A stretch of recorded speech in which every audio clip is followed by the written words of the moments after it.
دیا، اللہ تعالیٰ صحت اور تندرستی عطا فرمائے۔ جی ناظرین محترم، حضرت امام علی النقی علیہ الصلاۃ والسلام، ایک اس مختصر وقت میں چاہتا ہوں کہ کچھ امام علیہ الصلاۃ والسلام کی حیات طیبہ اور آپ کی سیرت طیبہ کو آپ کی خدمت میں گوش گزار کیا جائے۔ حضرت امام علی النقی علیہ الصلاۃ والسلام جو کہ فرزند ہیں حضرت امام محمد تقی علیہ الصلاۃ والسلام کے، مختصر تعارف یہ ہے کہ آپ 214 ہجری میں اس دنیا میں تشریف لائے، اور کہاں اس دنیا میں آئے؟ آپ سریہ نامی ایک مقام ہے جو مدینہ سے تقریباً 3 میل کے فاصلے پر ہے، جسے حضرت امام موسیٰ بن جعفر الکاظم علیہ الصلاۃ والسلام نے آباد کیا تھا، اور آپ کی والدہ ماجدہ جناب بی بی سمانہ خاتون ہیں جو کہ اہل مغرب سے تھیں، اور اشارہ پروردگار ہوا اللہ تعالیٰ کی طرف سے، اس اشارے کے تحت چلتے ہوئے آپ کسی قافلے کے ساتھ مدینہ پہنچی ہیں۔ اور یہ امام محمد تقی علیہ الصلاۃ والسلام کی دوسری شادی تھی، کیونکہ امام محمد تقی علیہ السلام کا مختصر ایک دورانیہ ہے، آپ کی حیات طیبہ انتہائی مختصر یعنی 25 سال پر مشتمل ہے، اور آپ کی پہلی زوجہ مامون کی بیٹی ام فضل تھی کہ جس نے پھر بعد میں آپ کو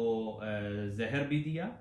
اور اس کے بعد یہ دوسری ازدواج ہے کہ جو آپ نے عقد ثانی مدینہ میں جا کر کیا تھا، اور یہ عقد 19 سال کی عمر میں آپ کا ہوا، 18 سال کی عمر میں، یا 18 یا 19 سال کے برس میں، اور پھر حضرت امام علی النقی علیہ الصلاۃ والسلام نے 6 سال کا دورانیہ، 6 سال کا پیریڈ اپنے والد ماجد حضرت امام محمد تقی علیہ الصلاۃ والسلام کے زیر سرپرستی گزارا ہے، اور پھر اس کے بعد امام محمد تقی علیہ الصلاۃ والسلام کو مامون نے بلا لیا تھا، وہاں سے معتصم نے بلایا مدینہ سے سامرہ، اور پھر آپ کی وہیں آپ کی شہادت ہوتی ہے بغداد میں، اور آپ کا مدفن بھی جو ہے وہ وہیں ہے۔ اور آپ امام علیہ الصلاۃ والسلام کو، دونوں اماموں کو یعنی امام علی النقی اور امام حسن عسکری علیہ السلام کو عسکرین بھی کہا جاتا ہے، چونکہ آپ کا اس کی ایک وجہ تسمیہ بھی ہے، جس علاقے میں رہتے تھے وہ عسکر نامی جگہ تھی۔ لیکن میں قبل اس کے کہ میں کچھ عرض کروں آپ کی خدمت میں، 2 چیزیں میں بیان کرنا چاہتا ہوں کہ امام کا ٹوٹل آپ کی عمر مبارک ہے 41 سال اراؤنڈ اباؤٹ ہے، اور آپ کے زمانے میں جتنے بادشاہان گزرے ہیں آپ دیکھ لیجئے انتہائی درجے کے سفاک بادشاہ گزرے ہیں، اور امام علی النقی علیہ الصلاۃ والسلام کا پہلے ان سلاطین کے نام سن لیجئے، اور اس کے بعد پھر تقریباً آخری 3 امام جو ہیں ان کی 18 تحریکیں شروع ہوئی تھیں جن کو بنی عباس نے کچل دیا تھا، اور امام علی النقی علیہ الصلاۃ والسلام کا یہ وہ زمانہ ہے کہ جس زمانے میں بنی عباس کا زوال شروع ہو گیا تھا، لہذا پہلا جس میں آپ اس دنیا میں تشریف لائے وہ مامون کا زمانہ تھا 214 میں، 218 میں پھر مامون فوت ہو جاتا ہے اور معتصم اس کی جگہ پر آتا ہے، 10 سال پھر معتصم بادشاہت کرتا ہے، اور پھر اس کا بیٹا واسق باللہ 2028 سے لے کر 228 سے لے کر 233 تک، اور پھر اس کے بعد متوکل 233 میں آ جاتا ہے۔ متوکل کو یعنی دوسرا عباس صفح کہا جاتا ہے، یا دوسرا یزید کہا جاتا ہے، کہ جو ظلم اور بربریت میں اس نے کوئی کمی نہیں چھوڑی کہ آل محمد، آل اطہار علیہ السلام اور خانوادہ سادات کو اس نے اتنی اذیتیں دیں، اور حتیٰ امام حسین علیہ السلام کی قبر مبارک پر بھی اس نے حل چلوایا تھا۔ اور اس کے بعد 247 ہجری میں منتصر باللہ خلیفہ رہا، اور پھر 248 میں مستعین آیا، اور پھر 252 میں معتز باللہ آیا، اور اسی نے 254 میں پھر امام علی النقی علیہ السلام کو زہر دیا۔ اور یہ ایک مختصر تعارف ہے، اور اس میں جو بادشاہان گزرے ہیں اس کی طرف ہم نہیں پلٹیں گے، لیکن امام کی اس 41 سالہ زندگی میں یعنی آپ بھی اپنے والد ماجد کی طرح 7 سال کے تھے تو آپ نے زمام امامت کو سنبھالا ہے،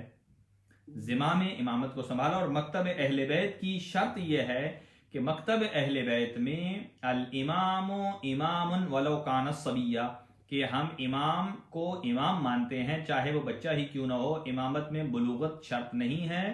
اس لیے کہ وہ ہر کمال پر پہنچے ہوئے ہوتے ہیں، دنیا کے ہر کمال پر۔ جیسا کہ انسان کا اپنا کمال ہے، حیوان کا اپنا کمال ہے، پودے کا اپنا کمال ہے، ایک بیج کا کمال یہ ہے کہ بیج کو آپ زمین میں دفنائیں اور دفنانے کے بعد وہ ایک قد آور درخت بن جائے، یہ بیج کا کمال ہے۔ اور جو یہ کام نہیں کر سکتا وہ بیج ناقص ہوتا ہے، تو بیج کا کمال یہ ہے ایک تناور درخت بن جائے۔ اور ایسے ہی ایک حیوان کا کمال کیا ہے؟ حیوان کا کمال اور پھر درخت کا کمال یہ ہے کہ وہ آدمی کو پھل عطا کرتا ہے، اور ایسی حیوان کا کمال یہ ہے کہ وہ بچے پیدا کرتا ہے اور جس سے پھر حلال جانور ہیں اس کو انسان کھانے کے لیے استعمال کرتے ہیں۔ اور انسان کا کمال کیا ہے؟ انسان کا کمال بھی اگر وہی ہو جو حیوان کا ہے تو پھر کوئی فرق نہیں ہے۔ فرق یہ ہے کہ انسان کا کمال یہ ہے کہ وہ ان باکمال ہستیوں کی پیروی میں لگ جائے کہ جن کے ذریعے سے پروردگار عالم نے امت کی اصلاح کا بندوبست کیا ہے۔ لہذا انسان کا کمال یہ ہے کہ وہ کامل اکمل مکمل ترین ہستیاں جو کہ انبیاء کرام علیہ السلام ہیں بالعموم اور بالخصوص چہاردہ معصومین علیہ السلام ہیں، ان کے نقش قدم پر چلنا شروع کر دے۔ تو انسان کا کمال ہے کہ ایمان اور معرفت حاصل کرے۔ تو ایمان کس کا؟ اللہ تعالیٰ کا، رسول خدا صلی اللہ علیہ وآلہ وسلم اور پھر ائمہ طاہرین علیہ السلام کا۔ جیسے حضرت امیر المومنین علی ابن ابی طالب علیہ السلام کی امامت اور ولایت کا اعتقاد ضروری ہے، ایسے ہی امام علی النقی علیہ السلام کی امامت اور ولایت کا اعتقاد بھی ضروری ہے۔ اور دو چیزیں جو ہمیں نایاب چیزیں ہمیں ملی ہیں وہ امام علی نقی علیہ السلام سے دو، ایک ہے زیارت جامعہ، یہ علمی اثاثے ہیں، زیارت جامعہ کبیر جو کہ جس میں تمام ائمہ طاہرین علیہ السلام کا تعارف معصوم کی زبانی وہ ہمیں ملا ہے، اور دوسرا زیارت غدیر، یعنی انشاءاللہ ہفتے کو جشن مبارک غدیر منایا جائے گا۔ اور یہ جو غدیر والے دن جو دعا اور زیارت غدیر پڑھی جاتی ہے وہ حضرت امام علی النقی علیہ السلام سے مروی ہے اور آپ ہی سے ہے۔ اور عرض کرنے جا رہا تھا کہ امام علی نقی علیہ السلام کے زمانے میں کہ بنی عباس کھل کر سامنے آنے لگے، ان کی دین دشمنی، ان کی اسلام دشمنی متوکل کی وجہ سے، اور اس کے طرح باقی جتنے بھی اس کے گزرے ہیں ان کی طرح۔ اور امام علیہ السلام کے کچھ علمی کارنامے ہیں اور میں بس وہی آج آپ کی خدمت میں رکھوں گا کہ 4 چیزیں، یعنی ایک شخص جن کا نام ہے اسحاق بن عبداللہ جو کہ امام علی النقی علیہ السلام کے روایت کے اعتبار سے ایسے ہی ان کا مکالمہ لگتا ہے جیسے وہ آپ کے بھتیجے ہیں، اور وہ آتے ہیں۔ اور یہ جو ائمہ ہیں گزشتہ 3 ائمہ، ان کو اتنی حراست میں رکھا گیا تھا، اتنا سخت پہرا تھا کہ جب بھی کوئی امام کے چاہنے والا آتا تھا اور امام سے سوال دریافت کرنا چاہتا تھا تو امام اسے خاموش کرا دیتے تھے، کہتے تھے کہ آپ خاموش رہو اور میں آپ کے سوال کا جواب دیتا ہوں، اپنے سوال کے جواب کو لو اور یہاں سے جاؤ۔ یعنی امام اپنے اس طرح حفاظت کرتے تھے اپنے شیعوں کی اور اپنے ماننے والوں کی۔ تو جب یہ آئے اسحاق بن عبداللہ تو جیسے ہی آئے تو امام نے فرمایا، اے چچا، میں جانتا ہوں کہ آپ کون سا سوال پوچھنے آئے ہیں۔ آپ یہ سوال پوچھنے آئے ہیں کہ سال کے 4 اہم ترین روزے کون سے ہیں؟ سال میں 4 اہم ترین وہ کون سے دن ہیں کہ جن کا روزہ رکھنا انتہائی سنت ہے اور سنت موقدہ ہے؟ آپ نے فرمایا یہی سوال ہے نا؟ کہا بالکل یہی ہے۔ کہا اس کا جواب سن لو، ایک ہے 25 ذیقعد،